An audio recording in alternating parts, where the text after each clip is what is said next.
you can start seeing how in the ram sphinxes of Karnak, you start to see this terminal figure in Osiris. And you start to see the terminal figure in the brainstem. You start to see this kind of humanoid figure that's in the brainstem.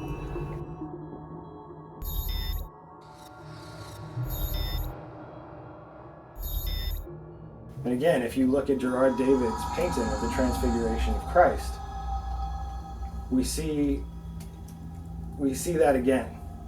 We see this figure, this human figure underneath the brain, or holding up the brain. And the more I started to look at the cerebral crust and these images, I started to recognize a form from art history, another classical form that seemed to be pretty undeniably depicting brain anatomy. What you're seeing right here, these little hands, these little, what look to be like little hands, are the trigeminal nerves.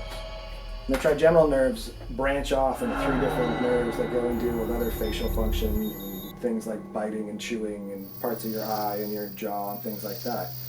But in order to cut the brainstem out of the brain, you have to kind of cut these nerves off. And when people illustrate the brainstem, they also kind of cut these nerves off that give you these kind of little 3-fingered hands. The minute that I saw this plastic model of the brainstem doing this pose, I recognized it right away. That pose is a famous pose from the statue of Artemis of Ephesus, or Diana. And it right away, I looked at that and I went, man, that's a brainstem. It's undeniably the pose of the brainstem with the hands being out like this, showing you the trigeminal nerve. And as we can see in these statues that you oftentimes see with these, there's multiple variations of this style of statue, of this pose, of this multi-breasted or the bull testicle, whatever people think these multiple breast-like shapes are. Whenever you see that statue, she has this kind of weird halo or this weird partition on the side of her head that doesn't really make any sense, that seems kind of strange from an artistic composition. But again, if you look at it as brain anatomy, you can start to see that on the side of the head is again that cerebral crust. And you can start to see it in any of these variations of this statue. She usually is depicted with some sort of partition behind her head. And I think it's pretty safe to say that that is the cerebral crust. Her hands are the trigeminal nerves. Her torso is the pons, and her legs are the medulla oblongata. And she is also, the Artemis or Diana of Ephesus is considered to be a terminal figure. And she's got these kind of nondescript legs that go into a torso of a human figure. The more images that I saw of brain anatomy, I started looking at these trigeminal nerves, and I started coming across images of the brainstem that was drawn in a different way or from a different angle. And I started to recognize this particular pose where you see these trigeminal nerves going up like this, and you have this base legs, and you have this torso, and you have this head with the 2 eyes, and you have sort of a hat. I realized looking at that, again, I had seen this pose before, and I had seen it in images of Ishtar. And this particular image of Ishtar is from what's called the Ishtar Base, and it's from the 2nd millennium BC. And it's a crude sort of drawing as far as all the other, or carving, it's a crude carving, and as far as some of the other artifacts go, it's a much more primitive, simplistic version of this. But she's striking the same pose as you can see in this rendering of the brainstem, with these hands kind of up in the air, and she's got this pointed crown. Now, this is another more well-known image of Ishtar, and she's doing this exact same sort of pose, and she also has this kind of pointed cap, which is considered what they call the Tiara of Divinity. And when you look, that Tiara of Divinity, where she has this kind of rimmed hat, You can also see in brain anatomy that the way that the optic chiasm forms this kind of hat, it's the same sort of way that this Tiara of Divinity is depicted. And it makes this kind of pointed hat on her. So this is just another example showing that these poses, the more that I was looking at brain anatomy, the more that I instantly recognized familiar poses and shapes and composition, and it just seemed, again, sort of undeniable to me that what I was looking at was not representations of goddesses or demons, or she has, oftentimes people think with Ishtar that she is this winged demon with these bird feet and that she's somehow sort of some bad sort of person.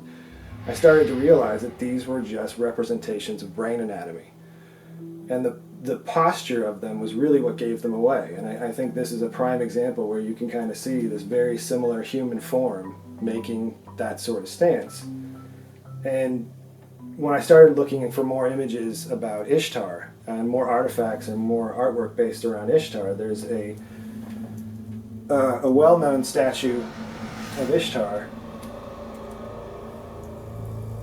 that is showing not the front of the brainstem, but the back side of the brainstem, the dorsal view.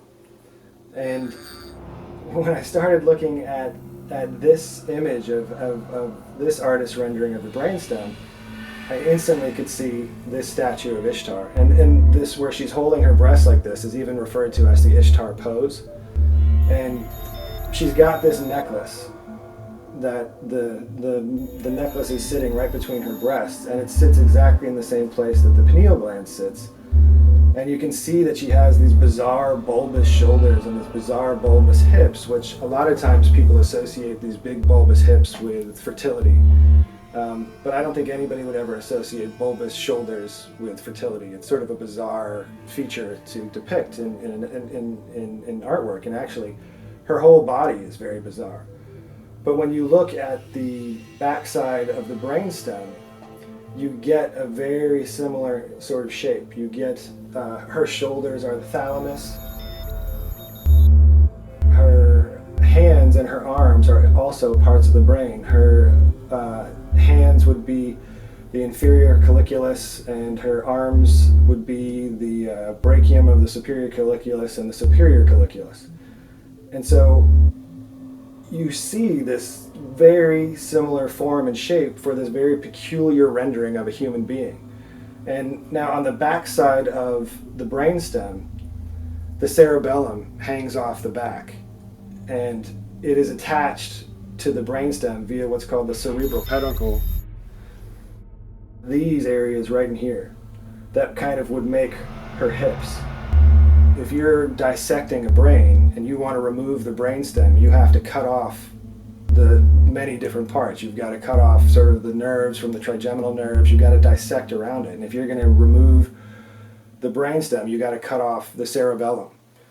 And so that's where you get this big bulbous hips.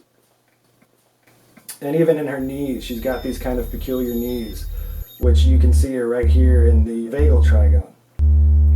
And this was just another prime example to me that our ancient ancestors weren't just creating artwork about fertility, but they were creating artwork showing anatomy that deals specifically with consciousness, that deals specifically with the brain and how consciousness works.